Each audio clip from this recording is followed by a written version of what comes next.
रघुपति सहाय फिराक महान साहित्यकार का जन्म 1896 में हुआ था, 1896 में। और मुझे मेरे घर के पुस्तकालय में ही एक लेख मिली है उनकी लिखी हुई, बहुत ही इंटरेस्टिंग है, कृपया आप सुने। उस समय इनका नाम था बाबू रघुपति सहाय BA, इस नाम से ये लिखते थे उस समय। ये इन्होंने लिखा है उर्दू कविता में भाव परिवर्तन।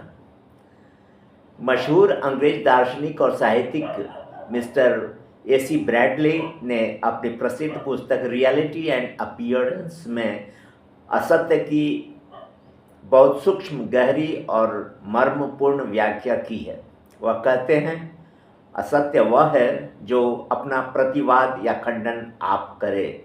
फ्रांस के मशहूर दार्शनिक, प्रसिद्ध दार्शनिक बर्गशॉ ने अपने जगत प्रसिद्ध ग्रंथ क्रिएटिव इवोल्यूशन में प्रकृति, मैटर की चमत्कारी व्याख्या करते हुए यह बताया है कि प्रकृति वह वस्तु है जो निरंतर अपना विनाश कर रही है। Matter is something which is constantly unmaking itself.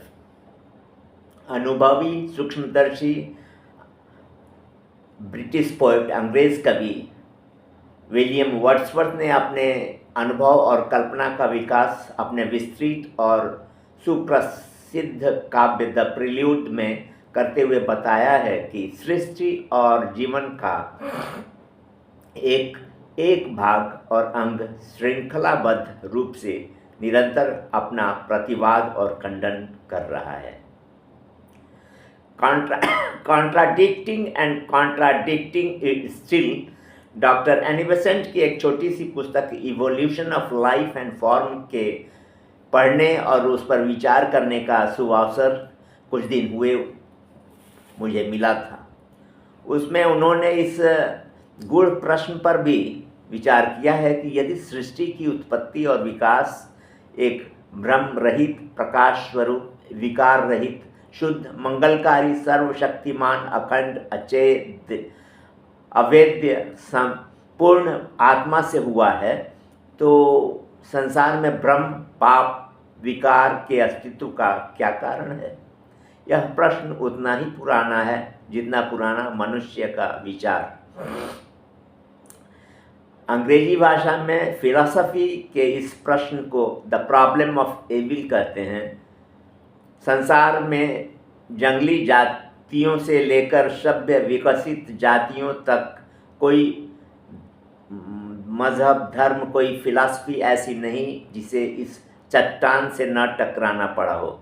Doctor Besant ने शुद्ध आत्मा से पैदा हुए संसार में पाप और भ्रम का कारण अत्यंत युक्तिपूर्ण रूप से बताया है। वह कहती हैं, दिशा, काल और क्रम के बिना सृष्टि की कल्पना, विकास की संभावना की कल्पना की ही नहीं जा सकती। अर्थात संसार का परिमित, सीमित, बंधनमय और शांत होना अनिवार्य है।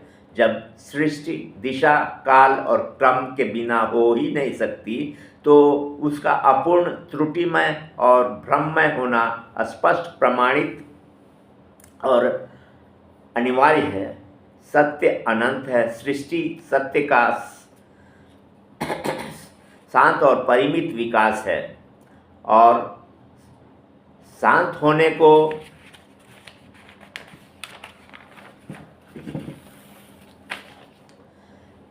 बंधनमय होने को ही हिंदुस्तान के ऋषियों ने असत्य कहा है। और श्री रविंद्रनाथ ठाकुर ने अपनी पुस्तक क्रिएटिव यूनिटी में हिंदुस्तान के न्यायशास्त्र में किसी मत या वस्तु को सत्य सिद्ध करने के लिए जो प्रमाण शब्द आया है, उससे यह परिणाम निकाला है कि किसी मत या वस्तु के सत्य होने के लिए यह आवश्यक है कि वह अनंत रूप का एक प्रमाण या अंश हो। अवधी भाषा में, अरबी भाषा में प्रमाण के लिए जो शब्द हैं उसमें भी यही मर्म है। वह शब्द है सबूत, और यह शब्द जिस धातु से बना है उसका अर्थ परिपूर्ण, अखंडित, अटल और जमा हुआ है। निराकार का साकार होना कुछ खेल नहीं है। क्षण क्षण साकार निराकार की ओर देखता है और देखकर साकार के आंसू भर आते हैं। रविंद्रनाथ ठाकुर ने कहा है, तेरे सौंदर्य की छटा पर आंसुओं की चादर पड़ी हुई है। कोई समझे तो असत्य शब्द के उच्चारण मात्र से दिल भर आवे। जिसको संस्कृत में असत्य कहते हैं वही ईसाइयों में ओरिजिनल सिन का महत्वपूर्ण सिद्धांत है। हजरत आदम का ज्ञान के वृक्ष का फल खाना और भगवान ईसा का सलीब पर चढ़ना, देश काल रूप रहित असीम सत्य का परिमित होना, बंधनमय होना है। इसी बंधन का नाम जीवन, सृष्टि और संसार है। इसी बंधन से मुक्त स्वरूप आत्मा या सत्य के पढ़ने के करुणामय रहस्य का अनुभव कवि की कल्पना को उत्तेजित करता है। चेतन, सहज, अमल, सुख राशि, अविनाशी जीव, वह जीव जो ईश्वर का अंश है, उसी के लिए तो तुलसीदास जी ने कहा है, सो माया बस भयऊ गोसाई, फसेऊ कीट मरकट की नाई। देश काल में होने वाली घटना का देश काल रहित अनुभव काव्य में अनुभव है। यह अनुभव कैसा अद्भुत होता है, इसका एक उदाहरण अंग्रेजी कवि किट्स के एक वाक्य से मिलता है। अपनी प्रिया को एक प्रेम पत्र में किट्स लिखते हैं, I eternally see you eternally vanishing, अर्थात मैं निरंतर तुम्हारे रूप को निराकार होते हुए देखता हूँ। यह उल्टी बात कैसी? किसी का निरंतर निराकार अथवा लय होता जाना और उसका निरंतर दिखाई देना कैसे संभव है? यह आँख कहाँ है जो निरंतर मिटती हुई चीज़ को निरंतर देखती रहे? यूनानी दार्शनिक अरस्तु इस चुप कर देने वाले सवाल का जवाब वहाँ देता है जहाँ उसने सत्य का ईश्वर की व्याख्या की है। अरिस्टोटल का कथन है, God is the thought of thought. Hindustan का महात्मा कह गया है, मति न लखै जही मति लखै, सोहंग शुद्ध अपार। जिसे विचार लख नहीं सकता, लेकिन जो विचार को लख ले हम, वह शुद्ध अपार आत्मा है। कवि की कल्पना उसी शुद्ध और अपार शक्ति का व्यवहार है जो विचारों और भावों के रहस्य को लख लेती है, लेकिन जिसके रहस्य को भाव और विचार नहीं लग सकते। कीचक के निर्दय हाथों से द्रौपदी के चीरहरण का रहस्य भला कौन बता सकता है? सारी बीच नारी है कि नारी बीच सारी है? जब हर भाव, हर विचार, हर अवस्था, हर दृश्य, हर वस्तु, जब सारा जीवन आप अपना प्रतिवाद और खंडन है, तो सुख दुख, बुरे भले का भेद भावव्यापी कल्पना के क्षेत्र में कैसे संभव है? जब जीवन चपल और चंचल है, जब कहीं स्थिरता है ही नहीं, तो भाव परिवर्तन से मानवीय चेतना कैसे बच सकती है? दरिद्र धन के लिए तरसता है। कुमार सिद्धार्थ और गोपीचंद धन को ठुकराकर दरिद्रता की शरण लेते हैं। निर्बल बलवान को देखकर उसके बल को सराहता है, लेकिन एक अवस्था को देखकर, एक सुकुमार के कोमल गात देखकर बड़े से बड़ा योद्धा का क्या हाल होता है। ऐश्वर्य और सर्वशक्तिमान के पूजने वाले देखें भगवान का शक्ति लगे हुए भाई लक्ष्मण को गोद में लेकर रोने का दृश्य कैसा महत्वपूर्ण है। पाप और निर्दयता को तुच्छ और घृणित समझने वाले रावण की शान शौकत, बल और शक्ति से प्रभावित क्यों हो जाते हैं? और मेघनाथ के कटे हुए सिर को लेकर रावण के विलाप से दिल क्यों हिल जाता है?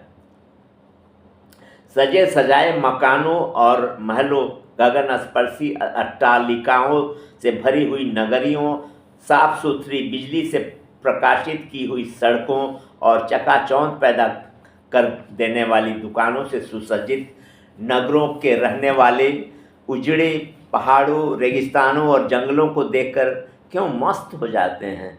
बदनसीब की बदनसीबी पर, रोगी की पीड़ा पर, बदनाम की बदनामी पर, बेइज्जत की बेइज्जती पर हमें अक्सर रश्क क्यों नहीं आता है। अभी अभी मूर्ख की मूर्खता को बुद्धिमान सराहता है। ठहराव कहाँ है? जीवन में स्थिरता कहाँ है? विश्राम और अटलता इस चंचल सृष्टि में कहाँ है? हर चीज़ अपने अपने आप प्रतिवाद है। इस संबंध में एरिस्टोटल का डॉक्ट्राइन ऑफ द मीन और एडवर्ड कारपेंटर का ए डिफेंस ऑफ द क्रिमिनल मनन करने योग्य हैं।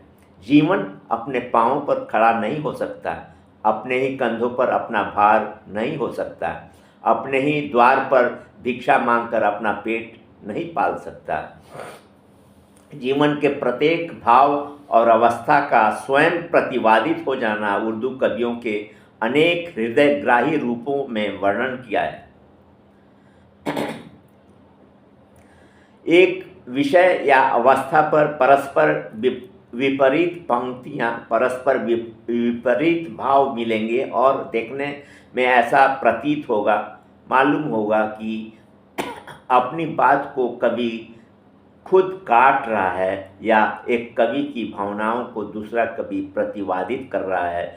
एक सिरे से दूसरे सिरे तक उल्टी बातें मिलेंगी और क्यों न हो, स्वतः प्रतिवाद में सृष्टि का रहस्य छिपा हुआ है। शून्य के लगते ही गणित में अंक कहाँ से कहाँ पहुँचते चले जाते हैं।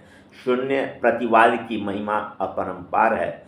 उर्दू कविता में इस परस्पर प्रतिवाद के इस भाव परिवर्तन के उदाहरण देखिए। दिल का स्थान उर्दू कविता में बहुत ऊंचा है। दिल का महत्व और उसका अर्थ उर्दू कविता में बहुत बड़ा है। मनुष्य में अनुभव की शक्ति के अर्थ में उर्दू कवि दिल को लाते हैं। ईश्वर प्राप्ति, मुक्ति सब दिल की बदौलत है। यही दिल जामे है जहाँ नुमा, जिसमें संसार नज़र आ जाए वह प्याला है। और यही दिल बेबस, विफल और मुसीबत ढाने वाला है। दोनों अवस्थाओं में दिल ही का महत्व है। वह जान बचाने वाला भी है और निर्दय भी है। उसकी अनुभव शक्ति की मिसाल दाग का यह शेर है, जो बेआग जल जाए वह दिल यही है, जो बेजख्म तड़पे वह बिस्मिल यही है। तो देखो इस दिल को उर्दू कवि किस प्रकार से याद करते हैं, उसका नाम किस मोहब्बत से लेते हैं, उसका महत्व कितना बड़ा बताते हैं। महाकवि मीर का मशहूर शेर है, मसाइब और थे पर दिल का जाना अजब एक सानेहा सा हो गया है। शेष अगले अंक में। धन्यवाद। अच्छा लगे तो आप सब्सक्राइब कीजिए, शेयर कीजिए और कुछ कमेंट कीजिए तो और अच्छा है।